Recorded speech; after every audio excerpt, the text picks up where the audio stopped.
Today we're going to be working on the Veil Bang. Veil Bang is really one of my favorite bangs in the salon. I'm somewhat guarded about the technique, reluctant to share it, but I'm going to. This is a little bit shorter version of it. I tend to do it a little bit longer than this, maybe like a half an inch or an inch longer than this. I like it because the extra length gives it more separation, more looseness. Gives it more of this sexy, lived-in feel, right? The shorter we go, the more structured it's gonna be, right? A little heavier. You can go shorter than what I did. I like going much shorter than that on like kind of any of my mid-lengths and my shorter shapes. I actually do a little longer version of this on some of my short shapes as well. It looks super pretty. And then I really love this technique on the long. I see this all the time in our industry, people calling it the curtain bangs. That's totally fine, I don't care what you call it. One of the things that I see is often people are just doing a full bang that kind of the weight transfers a little bit heavier off to the sides into that entrance point of the forward graduation, right? But the Veil Bang isn't actually that, because what they're doing is they're just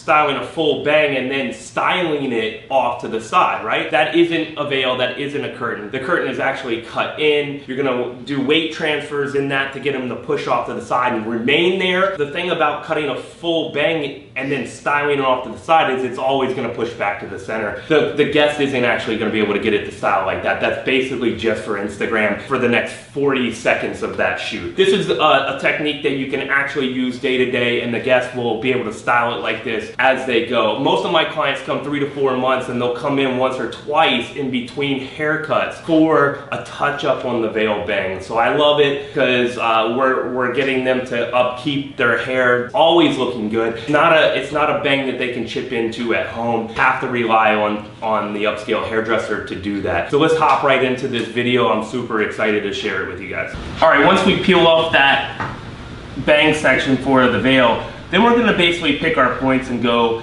a little shorter, and I want this to kind of come down. So when I edge off, and then I want it to come almost straight down in that first entrance point of the bang section. And then as I move into the middle, I want it to kind of edge backwards a little bit with that weight, right? So we wanna kind of come down, back slightly, right? And don't go back too far, because you then want to like come out on the exit point off to the side. So the whole point of the veil is it kind of comes down, it opens up a lot at the center, comes back, and then out, right? So the longer this is, the more piecey this is gonna be, and the shorter this is, the more like strong it's gonna be. On the mannequin we're working on today, we're gonna end up with kind of a weightier veil. I actually like it and prefer it like super loose on those longer shapes. So all we're gonna do is then repeat it on the other side. And that entrance point's gonna come straight down, real edgy, and then come back, right? And then come out. And you can do this kind of slightly off-center depending on their hairline and move this around.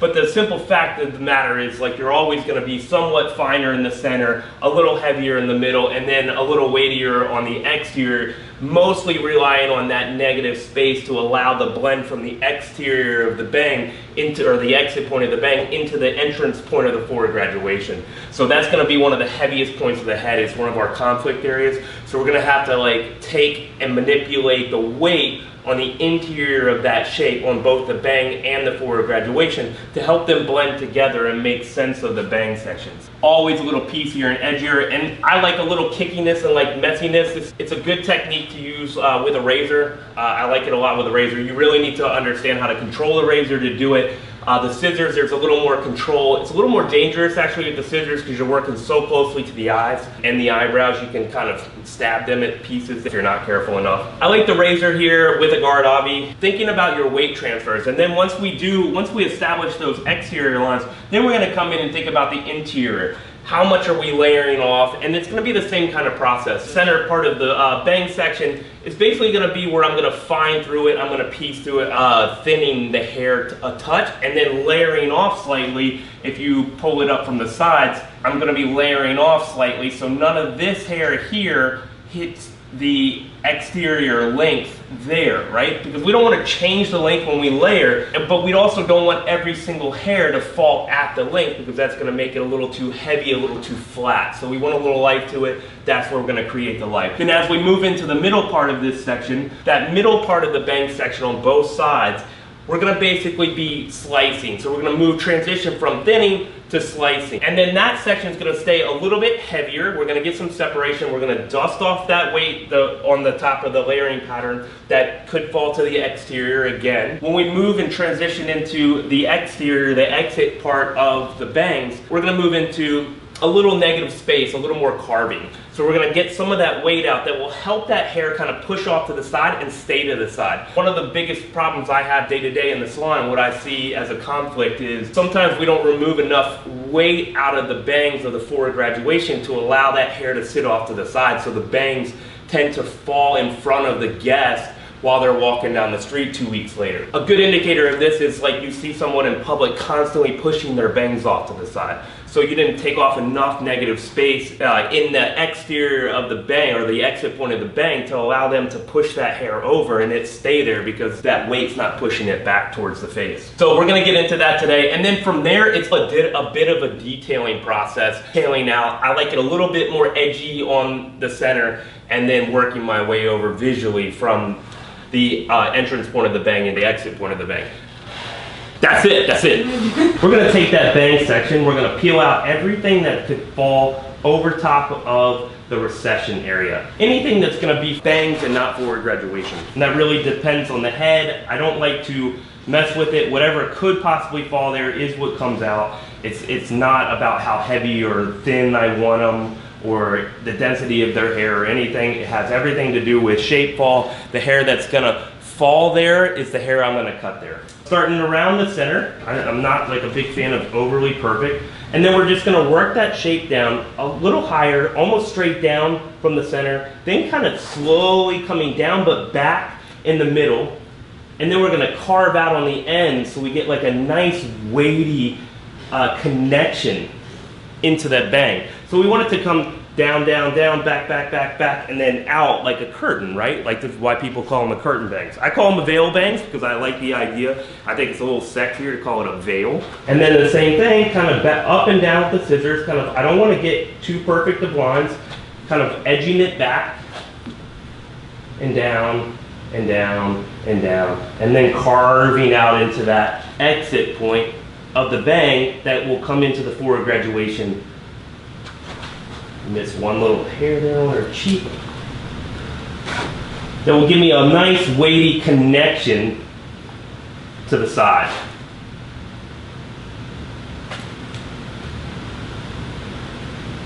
Boom. And then what I'm going to typically do is I'll take this hair. The whole point of the wet cut is to kind of remove the hair so I can get to the visual dry cut, all that personalizing, that detailing. So I'm just going to pinch a little hair here. I don't want it to be perfect, so I'm going to try not to cut too perfect here. And then I'm just going to really work that weight out from the center. So we have a nice little entrance points that it encourages that veil to come over. So once I do that, I'm going to start to work on the weight of the interior of this. So that's just the exterior line. And this is also, I'm just trying to get it there for my visual cut at the end. Pull up that center section. And remember, I'm working on weight, so I'm gonna come in here and I'm almost gonna fine out a little bit more, but I'm gonna layer a little bit. And how high or low I bring this has everything to do with the density of their hair. So if they're thicker, I might come a little higher to get a little bit more weight out. Or if they're thinner, I might drop this down a little lower just to kind of layer it off softly. So fine that it's gonna be somewhat piecey and layered on its own. Moving into the middle I'm just gonna kind of slice a little bit, just knock out some of that weight, and then just dust off anything so we don't get too much weight on the exterior of the shape. The exit point of the bangs, that last section, I'm really just going to be putting negative space in there, and then I'm going to slide up or walk my hands up and just kind of dust off anything so I don't get too much weight right on the exterior of the line. Just repeating that process on the other side. I've already cut the center. Gonna get me a little slicing in here, walk my hands down, kind of take out the weight I want so it's not too weighty on the ends, and then move myself into the exterior of that, or the exit point of the bang, getting some nice negative space in there, popping off a couple of those links so not everything lands at the exterior line. So that's a nice base point for our shape, and it's looking pretty decent. So I'll dry it off and then we'll finish.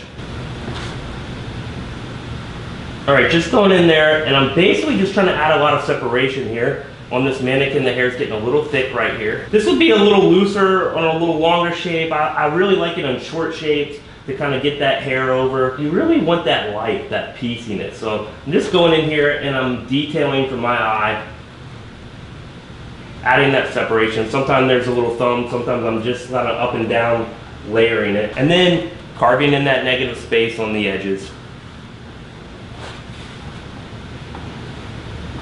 Same thing. I might just kind of pinch it up and kind of really encourage that hair to sweep off to the side there. Mostly working on separation, that separation into the ends, a little pieciness here in the front of the bang, getting that over. And then really kind of detailing that center out. Now I can do that a couple different ways. We can cut up into it a little bit. Really take the time to edge that. And then I really like it kind of weirdly short in the center. So that's what I'm gonna do.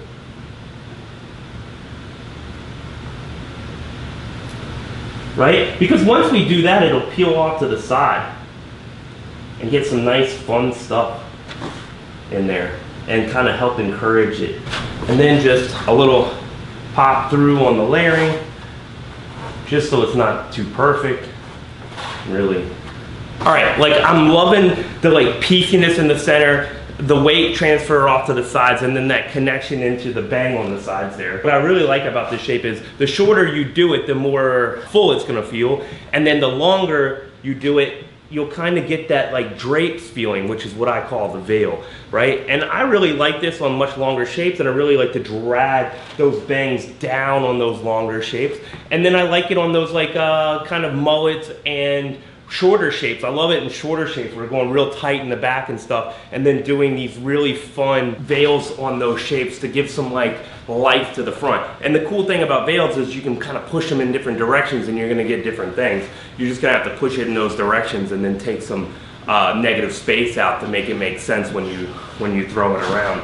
But most of the time, it's got a like really cute thing where it's all cut in and it can't look bad no matter where you put it.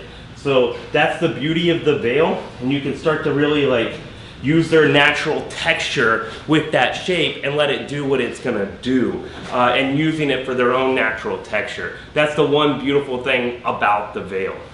Kind of whittled that shape down a little bit more piecey and soft in the center, and then a little bit weightier and more negative space to push off to the side. That's going to encourage that natural shape. Now, if you leave this slightly longer, which is what I'll typically do on the salon floor, you know, I'm going to get a little looser, a little more pieciness out of it, checking her out and that weight transfer. And then like the pieciness and loveliness of the bang, have to get that with your eye and visually, like with weight transfers and really edging off that exterior line. So I hope this makes more sense to you now. You can transition this into much longer lengths, and you can go a little shorter too if you wanted a little bit more avant-garde.